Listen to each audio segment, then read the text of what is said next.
Si Pahutar. Isin aman. Langsung pahagas Miss Rina.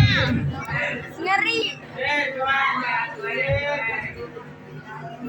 Bismillahirrahmanirrahim.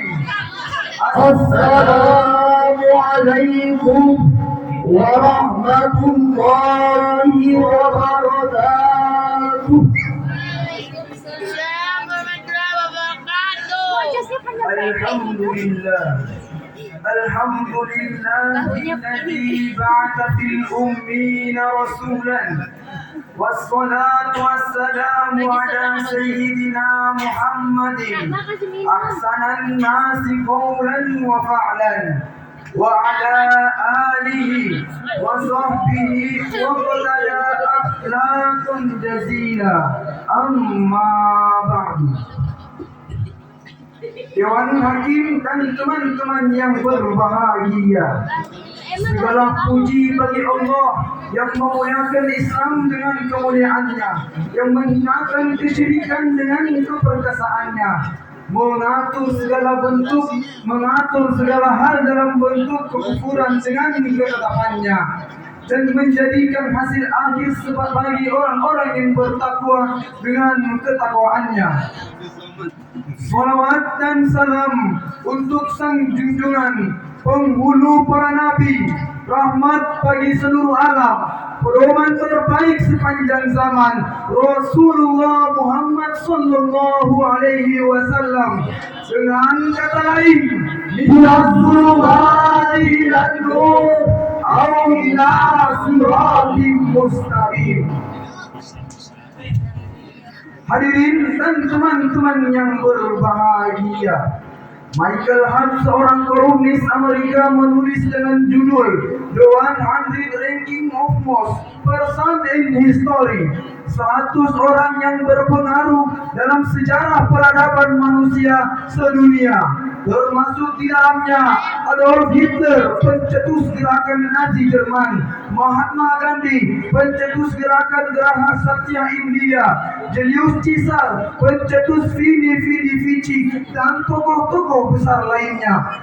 Ternyata dari sederetan tokoh tersebut, Michael Hart menempatkan baginda Muhammad pada posisi pertama dari sederetan orang yang berpengaruh dalam sejarah membangun peradaban manusia sedunia. Sehingga kebesaran beliau diabadikan di dalam Encyclopedia Britannia sebagai the most of successful and prophet and all religious personalities, sebagai pemimpin yang paling sukses di antara para nabi, para pemimpin lainnya dalam membangun peradaban manusia sedunia. Hadirin, melihat betapa pentingnya Rasulullah membangun peradaban manusia sedunia. Oleh karena itu, untuk mengikuti jejak Rasul, kami akan membawakan sebuah syarahan yang berjudul Kepemimpinan Rasulullah dalam membangun masyarakat madani, dengan landasan Quran Surah Al-Jumu'ah ayat 2 sebagai berikut.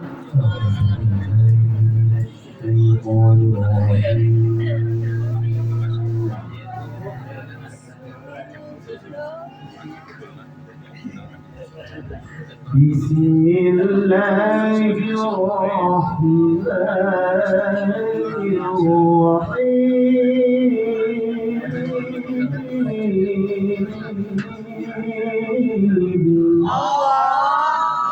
Korea baru tahu. Korea.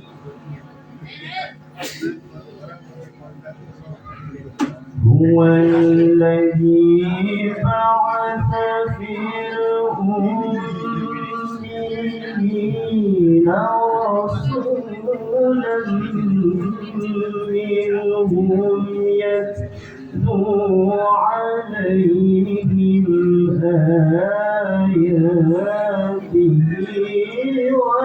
ويزكيهم Allah, mari.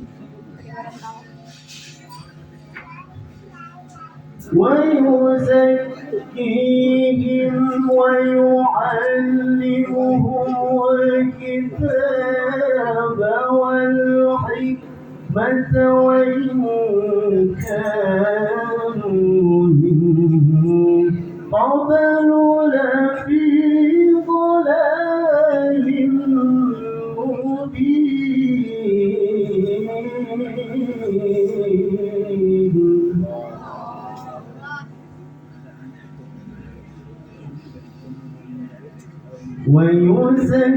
ويزكيهم ويعلمهم الكتاب والحكمة وإن كانوا من قبل لفي ضلال مبين. صدق الله العظيم.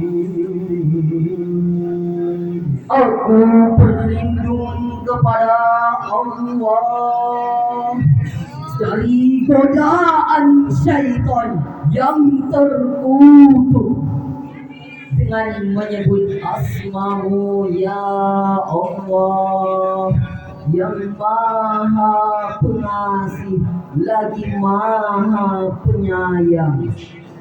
Dialah yang mengutus seorang rasul kepada kaum yang buta huruf dari kalangan mereka sendiri, yang membacakan kepada mereka ayat-ayatnya, menyucikan jiwa mereka dan mengajarkan kepada mereka kitab dan hikmah as-sunnah, meskipun sebelumnya mereka benar-benar dalam kesesatan yang nyata. Quran Surah Al-Jumu'ah ayat 2. Maha besar Allah dalam segala firman-Nya. Hadirin dan teman-teman yang berbahagia, Pertama, misi tilawah yatlu alaihim ayati, yakni membaca ayat-ayat Allah, mau itu ayat Qur'aniyah ataupun ayat kauniyah alam buana ini. kedua, misi ta'ziyah wa yuzakkihim, Membersihkan segala hal bentuk kekufuran yang ada dalam dunia ini. ketiga, misi ta'lim wa yu'allimuhumul kitab, Yakni mengajarkan Al-Quran sebagai pedoman reformasi. Sebab Al-Quran is the only thing that gives man to happiness. Al-Quran adalah satu-satunya buku yang dapat menghantarkan manusia menuju kebahagiaan. Berikut menurut Napoleon, seorang orientalis berkebangsaan Prancis. keempat, Menampilkan sunnah. Hadirin dan teman-teman yang berbahagia, keempat unsur tersebut merupakan strategi pembangunan Rasulullah dalam membangun sejarah peradaban manusia. Namun lain halnya dengan pembangunan di negara kita. Konsepnya setinggi langit, gaungnya menggema kemana-mana, tapi hasilnya entah kemana. Kenapa? Ini dikarenakan krisis figur. Di era reformasi ini bukan figur-figur pembangun sejati yang muncul, akan tetapi yang menjamur adalah oknum-oknum pemimpin yang haus kursi, haus pangkat, haus jabatan, dan popularitas. Karena kalau pembangunan kehilangan figur, tak ubah laksana anak ayam yang kehilangan hidupnya, tak tahu kemana ia harus pulangnya. Instruksi yang dicita-citakan, tapi instruksi yang dirasakan. Pembangunan nasional yang dirasakan, tapi penderitaan nasional yang dirasakan.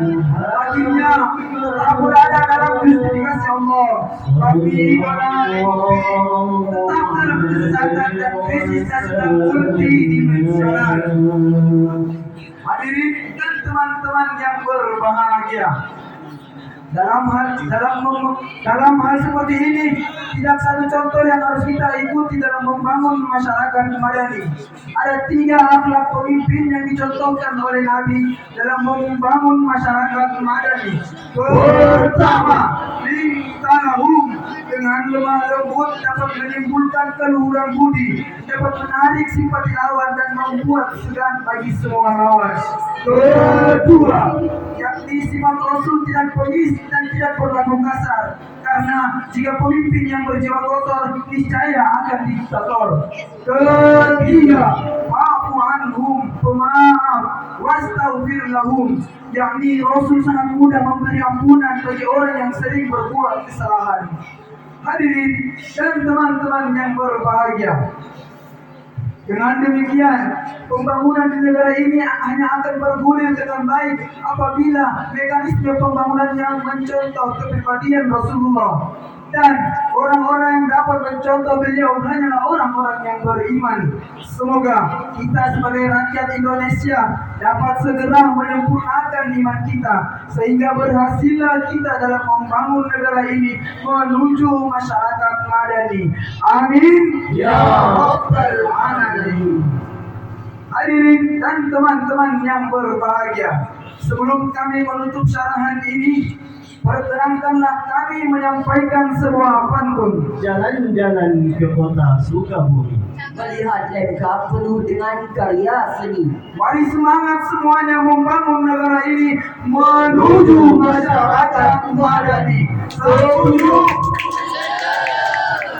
Sekian syarahan yang dapat kami sampaikan. Lebih dan kurangnya kami mohon maaf. Kami tutup dengan ucapan Wallahu musta'an ala kulli hal. Assalamualaikum warahmatullahi wabarakatuh.